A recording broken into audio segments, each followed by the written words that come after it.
Did you know that it's estimated that 12 million Americans each year are misdiagnosed?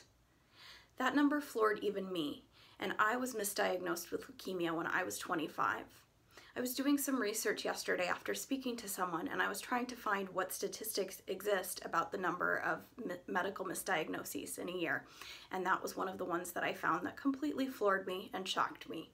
That's 5% of people who seek medical help each year are medically misdiagnosed. And this is something that doesn't seem to get talked about a whole lot. Well, I wanted to share with you one of my #1 tips for you when you're in a medical situation and you're dealing with a doctor and you want to make sure that you don't fall victim to that statistic, that you aren't one of those 12 million people a year that are misdiagnosed. And that is really to become your own best advocate.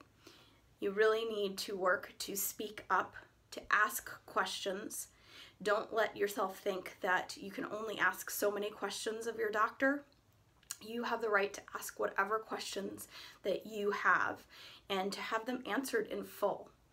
If you don't feel confident in that doctor who is the one treating you and the diagnosis that you're being given, you also have the right to ask for a second opinion.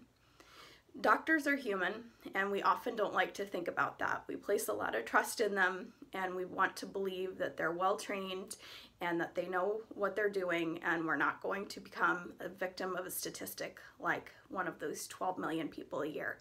And yet that number is quite high, and so we really need to become our own advocates. Sometimes bringing someone with us who can also help advocate for us if we're not able, and help ask questions if we're not clear and in the right mental space. So really work to lay out questions for yourself before you go to the appointment. What are your key questions that you need answered? If you get the brush off, say, hey, this is really important. You know, I really have a right to know these answers. And if a doctor won't do that, then that's not the right doctor for you. Find a different doctor. I hope these simple ideas have been helpful to you, and I'm going to be sharing more about this topic because it's something that I'm really passionate about. Having lived with the wrong diagnosis for 3 years, I know just the impact that this has on a person's health, physical, mental, emotional, all levels, and I don't want this to happen to anybody else if it doesn't have to. Thanks for taking the time to watch, and remember to be your own advocate, ask your questions, and get a second opinion if you feel you need one.